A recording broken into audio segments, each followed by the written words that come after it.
I'm Piper Reynolds, 28, and I never thought I'd be the one to bring down my family's empire. Last Christmas, my sister Elaine unwrapped the keys to a Tesla while I got a ceramic piggy bank with a $10 bill inside. That moment, the laughter, my parents' smirks, my sister's mock sympathy was the final betrayal in a lifetime of favoritism. What happened next shocked everyone, especially when the family inheritance mysteriously vanished and all eyes turned to the supposed failure of the family me. Before I dive into this roller coaster of family betrayal, where would you be watching from today? If you're sitting there wondering how a simple Christmas gift led to the collapse of a multi-million-dollar family business hit, that click button now. And if you've ever been treated unfairly by family, subscribe to my channel for more stories about karma and justice served. Trust me, what happened next will have you questioning everything about blood loyalty. Growing up in the affluent Reynolds family in Westchester County, New York, meant having everything money could buy, but none of the warmth that actually makes a house a home. Our sprawling estate with its manicured lawns and marble fountains was the envy of everyone who drove past, but they couldn't see the emotional coldness that permeated every corner of those perfectly decorated rooms. My father, Richard Reynolds, built Reynolds Pharmaceuticals from nothing, turning it into one of the largest family-owned pharmaceutical distribution companies on the East Coast. His story was the classic American dream. The son of a factory worker who put himself through business school and created an empire through sheer determination and ruthless business tactics. My mother, Caroline, came from old money and brought the social connections that helped my father climb even higher in both business and society circles. Then there was my older sister, Elaine. From the day she was born, she was groomed to be the perfect Reynolds heir. With our father's sharp business acumen and our mother's social grace, Elaine embodied everything my parents valued. She graduated top of her class from Wharton, landed an executive position right out of college, at our father's company, of course, and married Bradley Hampton, the son of another pharmaceutical magnate, effectively merging two powerful families. And then there was me. I was never meant to be born. My mother had complications after Elaine's birth and was told she couldn't have more children. 7 years later, I arrived, the miracle baby who quickly became the family disappointment. Where Elaine was calculated and strategic, I was emotional and creative. While she excelled at mathematics and business strategy, I found joy in literature and art.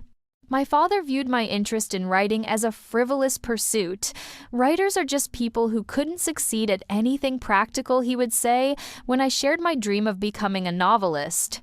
The pattern of favoritism was established early. Elaine's achievements were celebrated with lavish parties, while mine were acknowledged with tepid congratulations if they were acknowledged at all. When I won a prestigious young writers competition in high school, my parents didn't even attend the awards ceremony because it conflicted with one of Elaine's business dinners. Your sister's networking event could secure the future of this family, my mother explained, as if that justified their absence at the most important moment of my young life. The empty chairs in the audience where my parents should have been spoke volumes about my place in the family hierarchy. College was my chance to escape. I chose a small liberal arts school as far from New York as possible, using my trust fund to pay for tuition against my parents' wishes. They had wanted me to follow Elaine to Wharton, despite my lack of interest or aptitude in business. Those 4 years were the happiest of my life. I found friends who appreciated me, professors who nurtured my talent, and for the first time I felt like I belonged somewhere. After graduation, I moved to Brooklyn and took a job at a small publishing house, determined to make it on my own merit. My salary was modest, especially compared to what Elaine was making at Reynolds Pharmaceuticals, but I was proud of finding success in my chosen field without my family's connections or influence. The weekly Sunday dinners at my parents' estate became an exercise in endurance. Each gathering was an opportunity for my parents to compare my life choices unfavorably to Elaine's. Your sister just closed a deal worth $50 million, my father would announce over appetizers. What's the biggest deal you've closed at your little book company, Piper? I tried to explain that editors don't close deals in the same way, but my words fell on deaf ears. They didn't understand or value the work I did, and after a while, I stopped trying to make them understand. The Christmas before last was particularly difficult. Elaine announced her pregnancy, ensuring all attention was on her for the foreseeable future. The true Reynolds heir is coming, my father had said, raising a toast while looking directly at me, as if to remind me of my failure to continue the family legacy in the way they wanted. That evening, as we sat in the drawing room sipping eggnog, my mother mentioned the annual Christmas party. The Reynolds Christmas Gala was legendary in our social circle, an extravagant affair where the elite of New York gathered to network and show off their wealth under the guise of holiday cheer. "We'll need to find you something appropriate to wear, Piper," my mother said, eyeing my simple black dress with disapproval. "Something that doesn't scream, 'starving artist.'" "I'm not a starving artist, Mother," I replied. "I'm an editor at a respected publishing house."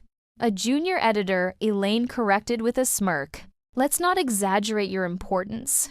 "I was promoted to senior editor last month, actually," I said, feeling a small surge of pride. It had been a significant achievement, one that usually took years longer to accomplish. Instead of congratulations, I was met with silence, then my father clearing his throat. "Speaking of promotions, Elaine will be taking over as COO next quarter. I've decided to start my transition to retirement, and just like that, my moment was eclipsed by Elaine's once again. The conversation quickly turned to succession planning for the company, a discussion that pointedly excluded me, despite the fact that I owned shares as part of my inheritance from my grandparents. Later that night, as I was leaving, my father pulled me aside. "Piper, have you given any more thought to joining the family business? There's always a place for you." For a moment, I felt a flicker of hope. Was this an olive branch? An acknowledgement of my worth?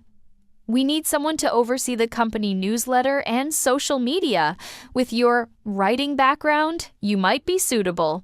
And there it was. The most menial entry-level position he could think of, offered as if it were a great favor. I declined as politely as I could, but inside something hardened. I realized then that nothing I ever did would be enough. I would always be the afterthought, the backup plan, the disappointment. What I didn't know then was that the upcoming Christmas party would change everything, not just for me, but for the entire Reynolds family. The seeds of resentment had been planted years ago, but that night when my sister received her $100 000 Tesla and I was handed a piggy bank with a $10 bill, they would finally bear the bitter fruit of revenge. The annual Reynolds Christmas party was in full swing when I arrived fashionably late by design. Crystal chandeliers cast a warm glow over the grand ballroom of my parents' estate, where New York's elite mingled in designer evening wear champagne flutes in hand. The 20-foot Christmas tree in the corner, adorned with real gold ornaments and twinkling lights, was a testament to my mother's flair for extravagance. I smoothed down my dress, the nicest one I owned but still modest by Reynolds standards, and took a deep breath before plunging into the crowd. I had barely made it 3 steps when my mother appeared at my side, her smile tight. "You're late, Piper. The Andersons were asking about you. Their son is single now, you know. He's made partner at his law firm." Her voice was low, but her grip on my arm was firm as she steered me toward a group of middle-aged couples. This was typical. Every social gathering was an opportunity for my parents to remind me that at 28, I was failing at yet another aspect of life by remaining unmarried. Never mind that I had ended a 2-year relationship just months ago when I discovered my boyfriend had been cheating. My personal happiness was irrelevant. What mattered was securing advantageous connections for the Reynolds dynasty. I endured an hour of small talk, deflecting questions about my quaint career in publishing and accepting condescending comments about how it must be so nice to do something you love, even if it doesn't pay well. All the while I watched Elaine work the room like the corporate queen. She was my father, beaming proudly at her side. It was nearly midnight when my father called for everyone's attention, tapping his glass with a silver spoon. The room fell silent as he moved to stand beside the enormous tree. "Caroline and I want to thank you all for joining our family celebration," he began, his voice carrying across the ballroom. "As you know, family is everything to us, and this year has been exceptional for the Reynolds clan." He went on to detail the company's record profits, Elaine's promotion to COO, and the anticipated arrival of the next generation, Elaine's unborn child. Not once did he mention my promotion or any of my accomplishments from the past year.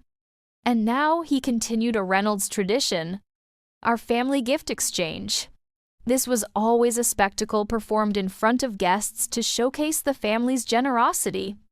In reality, it was carefully choreographed to reinforce the family hierarchy.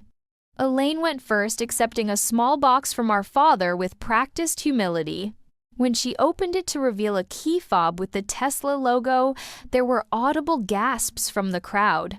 "A Model S Plaid," my father announced proudly, "the safest vehicle for my daughter and grandchild.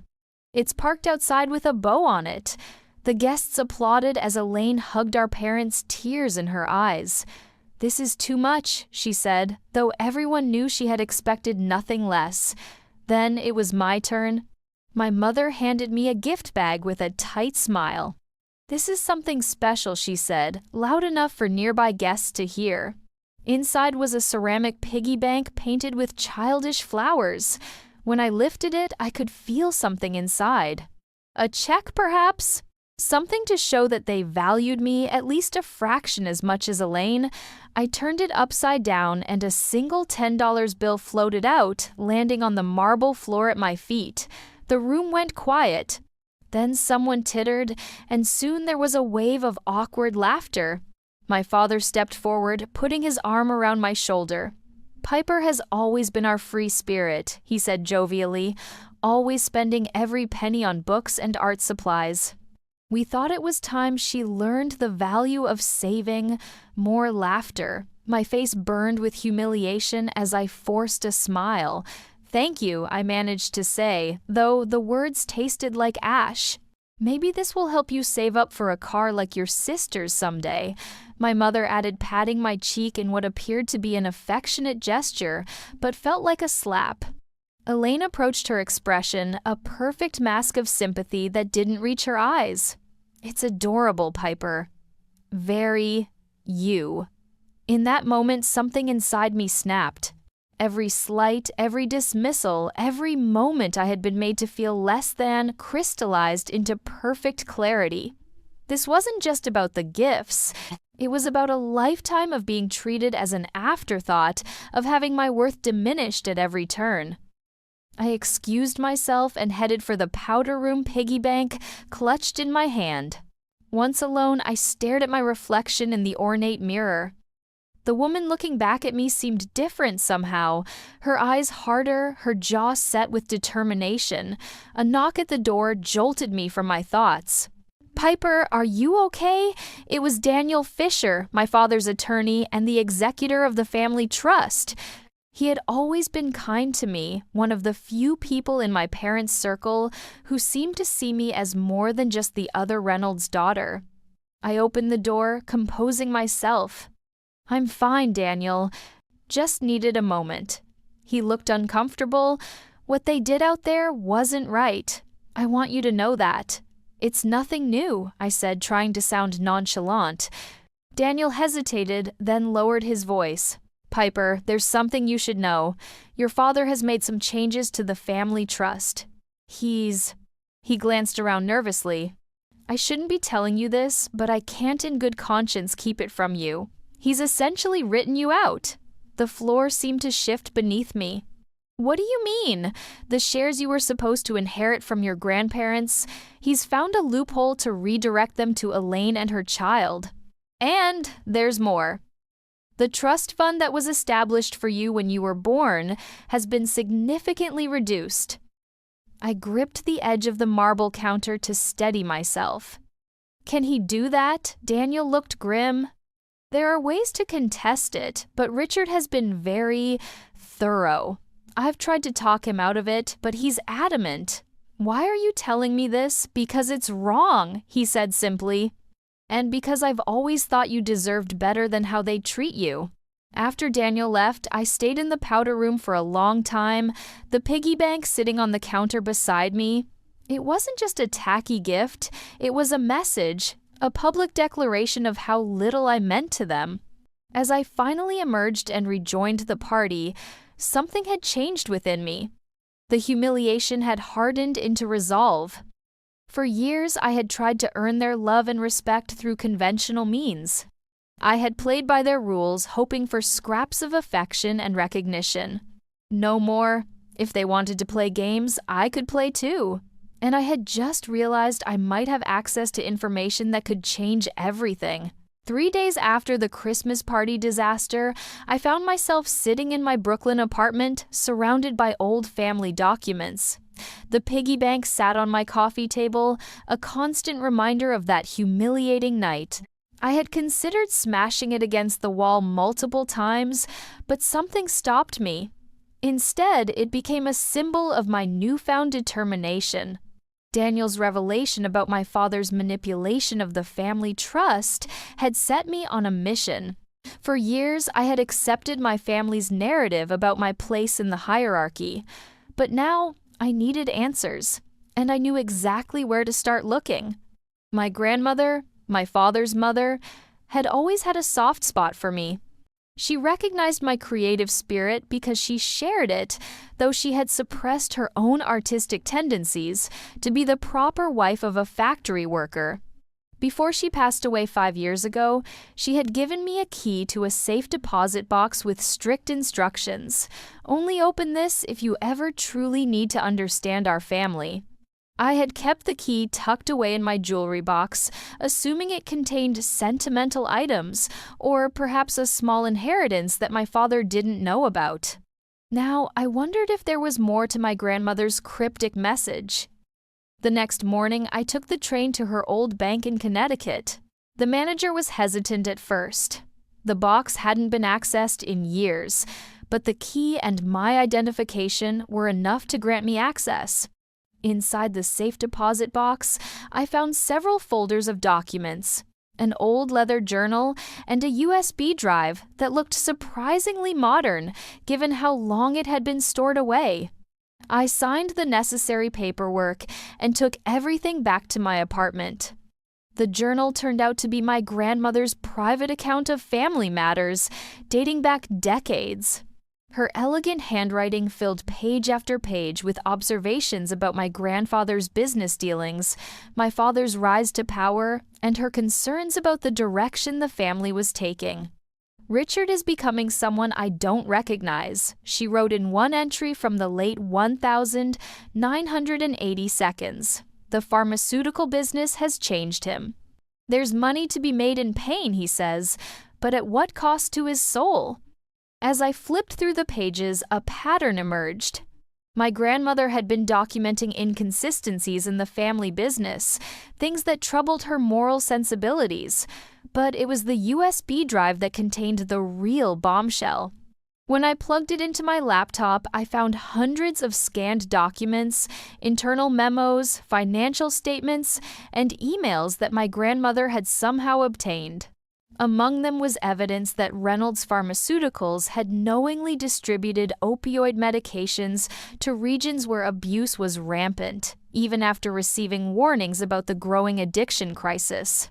There were emails between my father and other executives discussing how to incentivize doctors to prescribe their medications, with one particularly damning message from my father that read, "The addictive properties are a feature, not a bug. Repeat customers are good for business." My hands shook as I scrolled through the files. This wasn't just unethical, it was potentially criminal. The company had been investigated before, but had always managed to settle out of court with minimal damage to their reputation.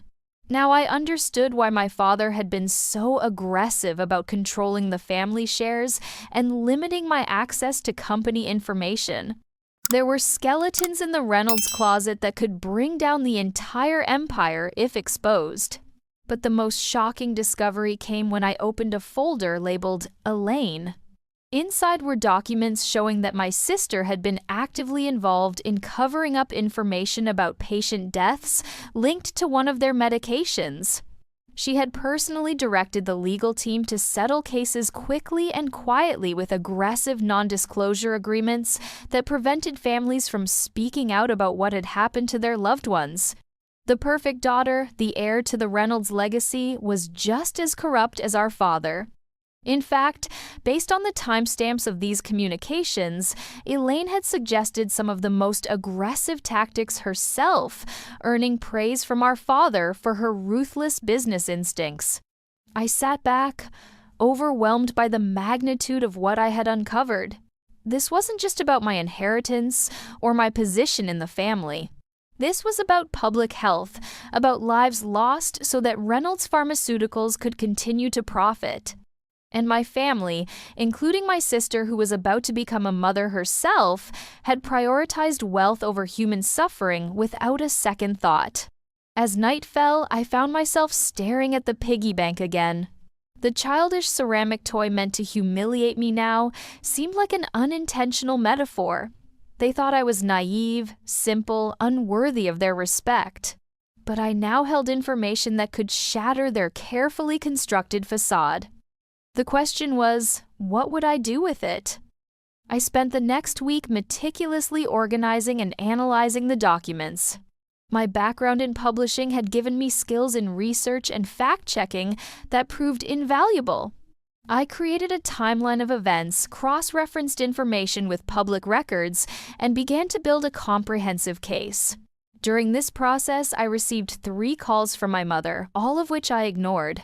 On the 4th call, I finally picked up. "Piper, really," she began. "Without preamble, you're being childish, so you got a silly gift." "There's no need to go into hiding." "I'm not hiding, Mother," I replied calmly. "I've been busy." "Well, your father wants to speak with you. He has a proposition." My interest was piqued. "What kind of proposition? He's reconsidered your role in the company?" "With Elaine's baby coming, she'll need to delegate some of her responsibilities. Your father thinks you might be able to handle some of the marketing aspects after all." I almost laughed at the transparency of it all. Daniel must have told my father that he'd revealed the trust changes to me. This was damage control, a small concession to keep me quiet and in line. "Tell him I'll think about it," I said, knowing full well what my answer would be. After hanging up, I returned to my research with renewed determination. If they thought they could buy me off with a token position, they truly didn't understand what they were dealing with. I was no longer the overlooked daughter seeking approval. I was becoming something much more dangerous, a woman with nothing left to lose and everything to prove. That evening, as I was reviewing a particularly damning set of emails, my phone buzzed with a text from an unknown number. "Miss Reynolds, we haven't formally met, but I believe we have common interests regarding your family's business practices. I'm a federal investigator with the Securities and Exchange Commission. If you're willing to talk, I can offer protection. Your grandmother contacted us before she passed, but never provided the evidence she hinted at having. I believe you may have found it." I stared at the message for a long time, my heart racing. Apparently my grandmother had put plans in motion years ago, plans that were only now coming to fruition. Hey everyone, I just need to take a breath for a second. This part of the story still brings back so many emotions. What I discovered that night changed everything I thought I knew about my family. If you're invested in finding out what happened next, hit that like button now so I know you're with me.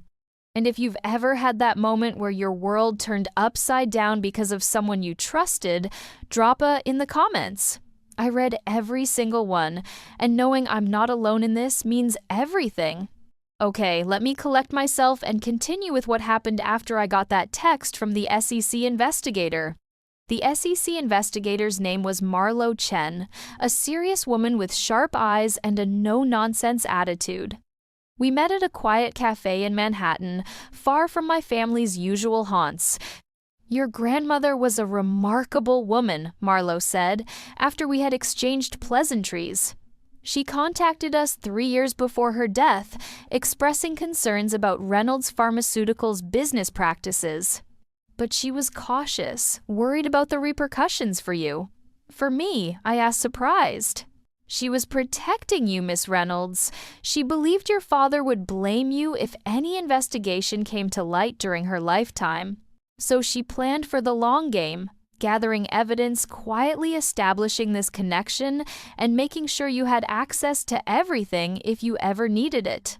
I felt a surge of gratitude toward my grandmother. Even from beyond the grave, she was looking out for me in ways my parents never had.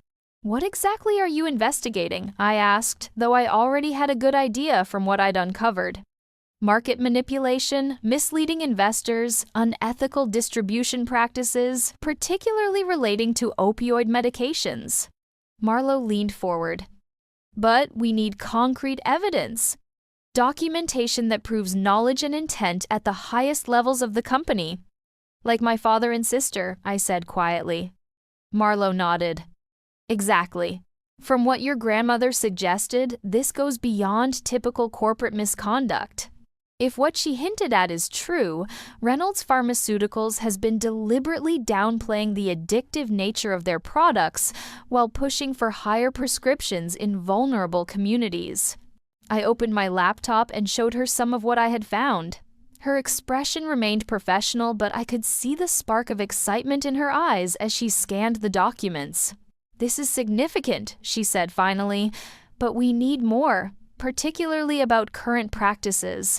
These documents are a few years old. We need to prove the behavior is ongoing." "I might have a way to get that proof," I said slowly, a plan forming in my mind. "My father just offered me a position in the company. A minor role in marketing, but it would give me access." Marlo looked concerned. "That would be extremely risky. If they suspect anything, they won't," I assured her. "They think I'm desperate for their approval. They've never seen me as a threat, just a disappointment." "That's our advantage." We spent the next hour outlining a careful strategy. I would accept the position at Reynolds Pharmaceuticals, using it to gather current evidence of ongoing misconduct. Marlo would guide me on what to look for and how to document it legally. We would communicate through encrypted channels, and I would be careful not to access sensitive information in ways that would raise red flags. "This won't be easy," Marlo warned. "You'll be essentially working as a confidential informant against your own family. The emotional toll could be significant." I thought about the piggy bank sitting on my coffee table, about years of dismissal and disrespect, about the emails detailing how my family had prioritized profit over human lives. "I can handle it," I said with conviction. The next day, I called my father and accepted his offer. "I'm glad you finally come to your senses," he said, not bothering to hide his condescension. "It's time you started taking your family responsibilities seriously." "I've been doing a lot of thinking," I replied, forcing warmth into my voice. "You're right. Family is everything." 2 weeks later, I started work at Reynolds Pharmaceuticals in a small office on the marketing floor. My title, Junior Marketing Coordinator, was deliberately underwhelming, designed to emphasize my lowly status in the company hierarchy. My duties primarily involved drafting promotional materials and organizing information for the marketing team.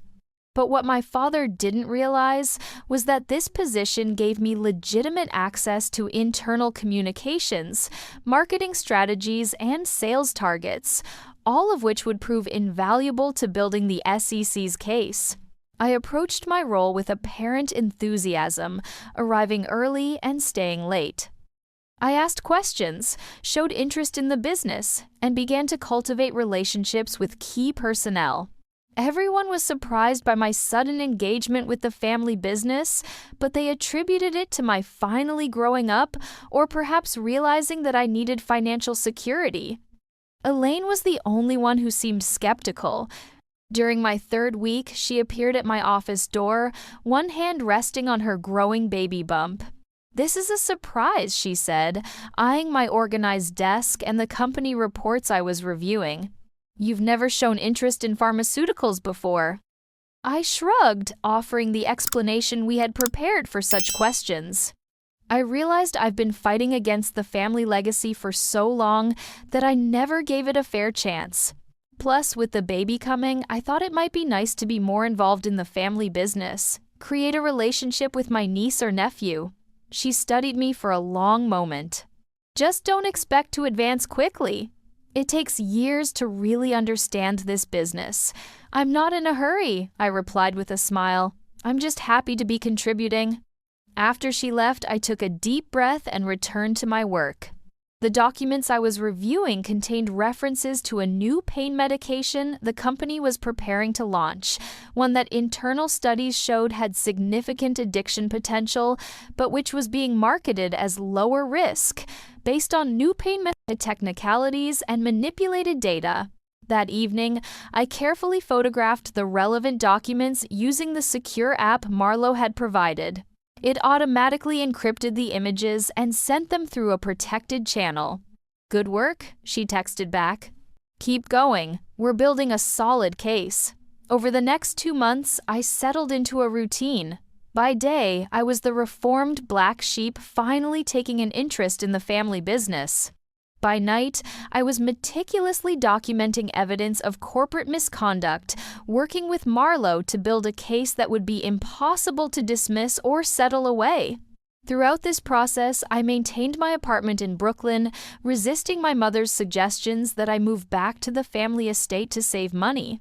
My small home had become my sanctuary, the only place where I could be my true self, away from the performance I was maintaining at work.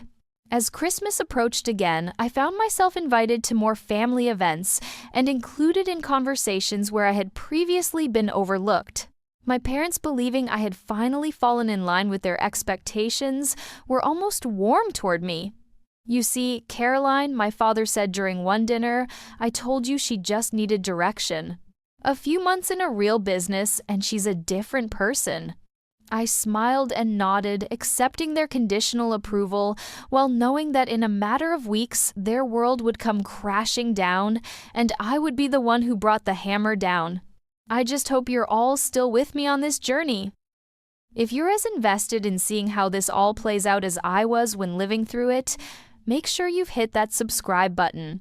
I've been reading your comments, and I'm blown away by how many of you have shared similar experiences with family favoritism. It really helps to know we're not alone in these situations. Now let me tell you about how everything started to unravel. By early December, 3 months into my employment at Reynolds Pharmaceuticals, Marlowe confirmed we had enough evidence to move forward with formal charges. The case was stronger than even she had anticipated, with clear documentation of both past and current misconduct. "We'll be ready to move after the holidays," she told me during our last in-person meeting. "The U.S. Attorney's Office wants to review everything one more time, but they're confident. When we do move, it will happen quickly. Search warrants, document seizures, the works." "What about my family?" I asked. "Will they be arrested?" Marlowe's expression was sympathetic but firm. "Based on the evidence, your father and sister will almost certainly face criminal charges. Securities fraud, wire fraud, conspiracy. These are serious federal offenses with potential prison sentences." I nodded, feeling strangely numb. Despite everything, some small part of me still struggled with what I was doing. Not because I doubted it was right, but because it was a definitive end to any hope of reconciliation with my family. Once this happened, there would be no going back. "There's something else you should know," Marlowe added. "Once the investigation becomes public, Reynolds Pharmaceuticals stock will likely plummet. The company may not survive this. Are you prepared for that? I thought about the employees who would lose their jobs, many of whom had been kind to me during my time there. But I also thought about the families who had lost loved ones to addiction because of my family's greed. The company needs to be held accountable, I said finally. If that means it doesn't survive, then that's the price of justice. Marlowe nodded approvingly. You're doing the right thing, Piper. Remember that in the difficult days ahead. As Christmas approached, my parents announced that the annual Reynolds Gala would be even more extravagant this year, celebrating both the company's record profits and the imminent arrival of Elaine's baby, the next generation of Reynolds leadership. You'll need something appropriate to wear. My mother told me her tone significantly warmer than the previous year. Something that reflects your new position in the company. I've already bought a dress, I replied, thinking of the elegant black gown hanging in my closet. It had cost nearly a month's salary, but it would be worth it. If this was to be my last Reynolds Christmas party, I wanted to look my best. The night of the party arrived with a light snow falling over Westchester County. The estate was transformed into a winter wonderland, with ice sculptures and thousands of twinkling lights. Guests arrived in luxury vehicles, exclaiming over the extravagance that had become the Reynolds trademark. I arrived early this time, greeting guests alongside my parents, as if I had always been an equal part of the family. My father actually introduced me to his business associates with something resembling pride. Piper has joined our marketing team, he told one elderly board member. She's showing quite a knack for the business after all. The irony was almost too much to bear. Elaine arrived fashionably late, resplendent in a designer maternity gown, her husband Bradley escorting her with one hand protectively on her back. At 8 months pregnant, she was glowing with confidence and entitlement. Little sister, she greeted me with air kisses. Love the dress. Finally investing in proper attire, I see. I thought it was time to present myself appropriately, I replied with a smile that didn't reach my eyes. The evening progressed with dinner dancing and the usual networking. I played my part perfectly, discussing marketing strategies with board members and laughing at inside jokes about the pharmaceutical industry. No one suspected that beneath my polished exterior, I was counting down the hours until everything would change. Just before midnight, my father again called for the traditional gift exchange.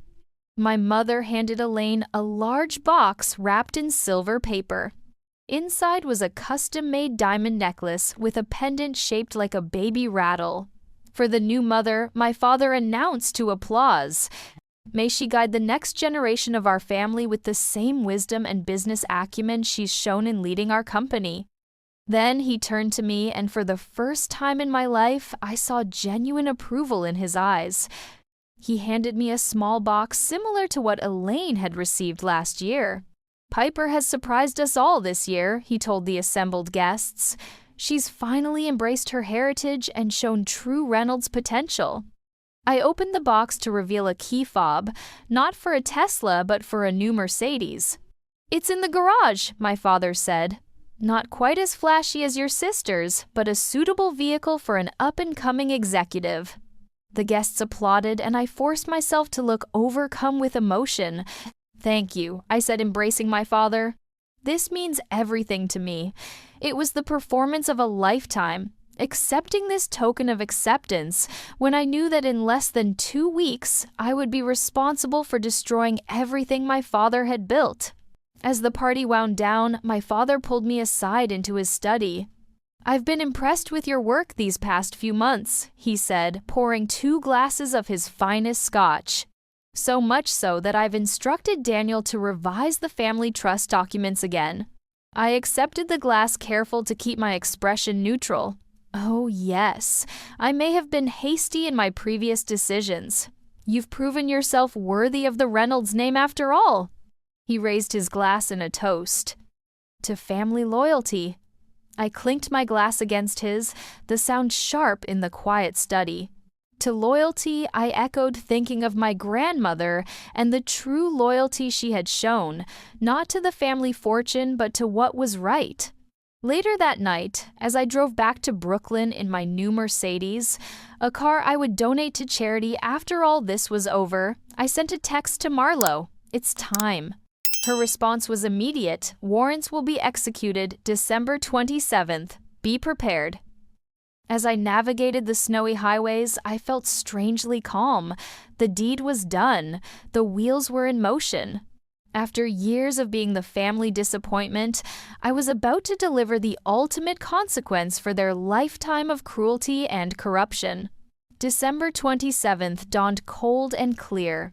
I woke early, unable to sleep past 5 a.m., knowing what the day would bring.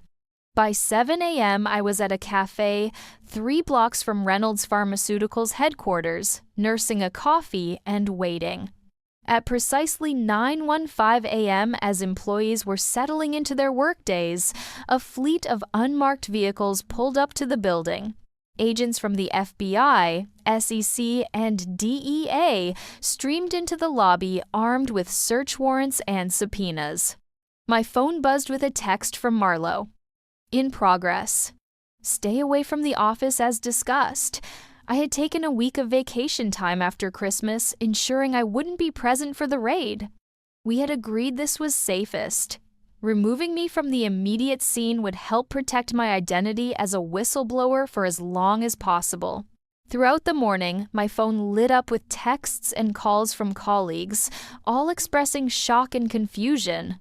I responded with appropriate surprise, playing the role of the uninformed employee perfectly. It was nearly noon when my father called. His voice was tight with controlled fury.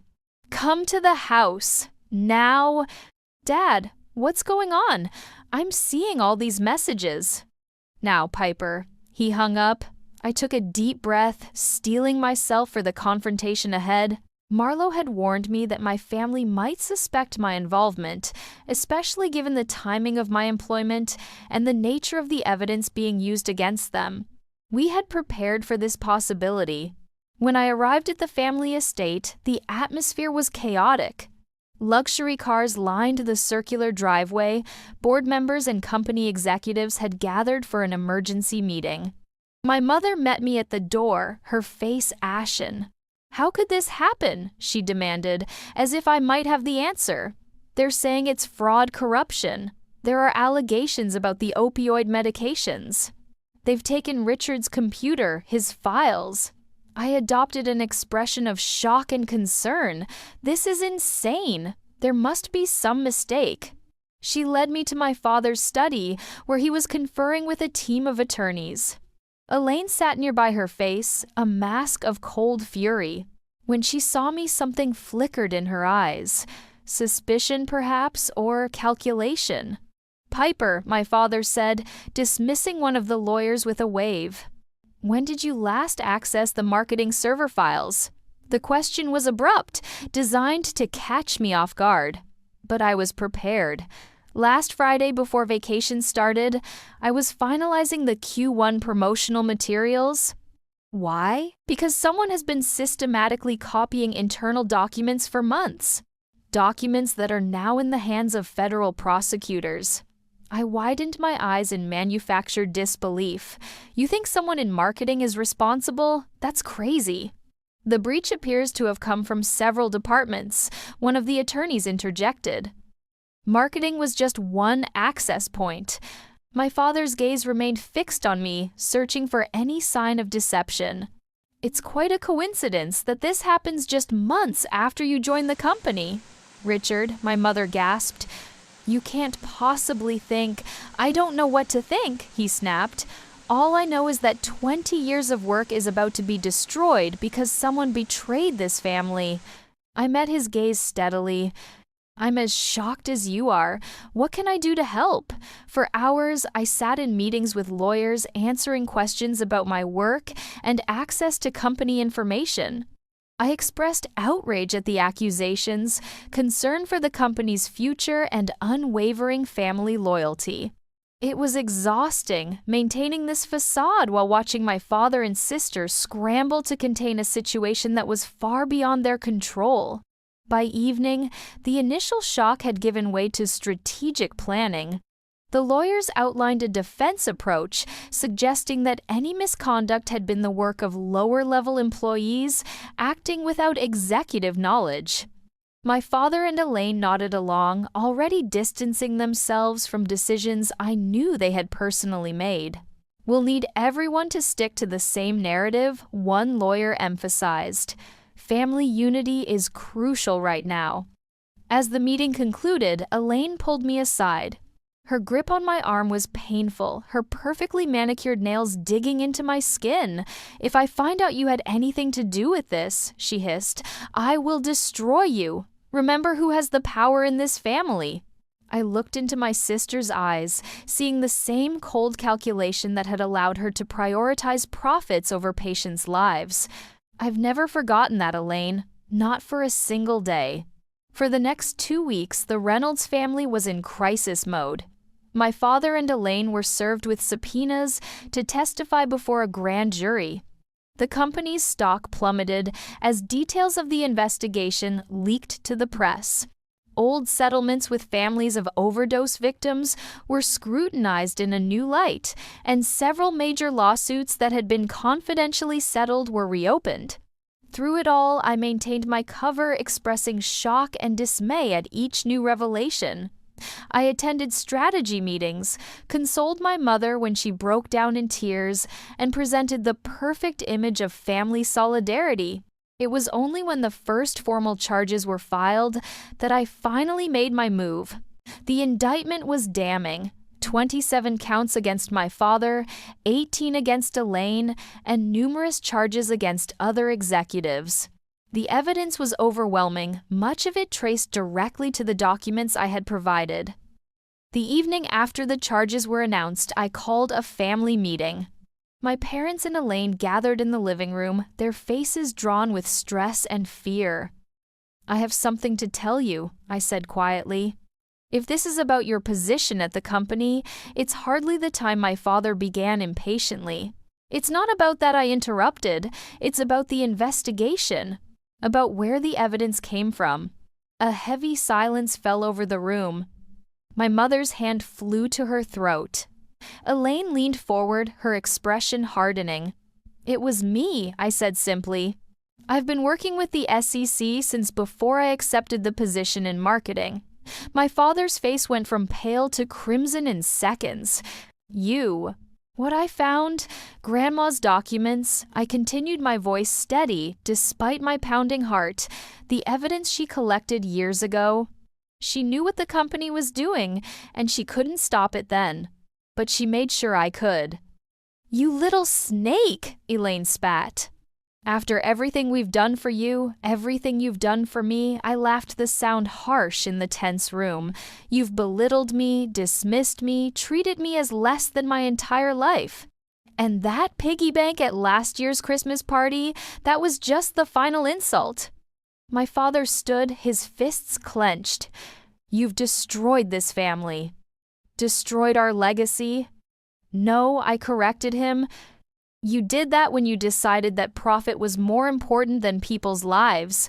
When you pushed medications you knew were destroying communities. When you raised Elaine to believe that ruthlessness was a virtue and compassion was weakness."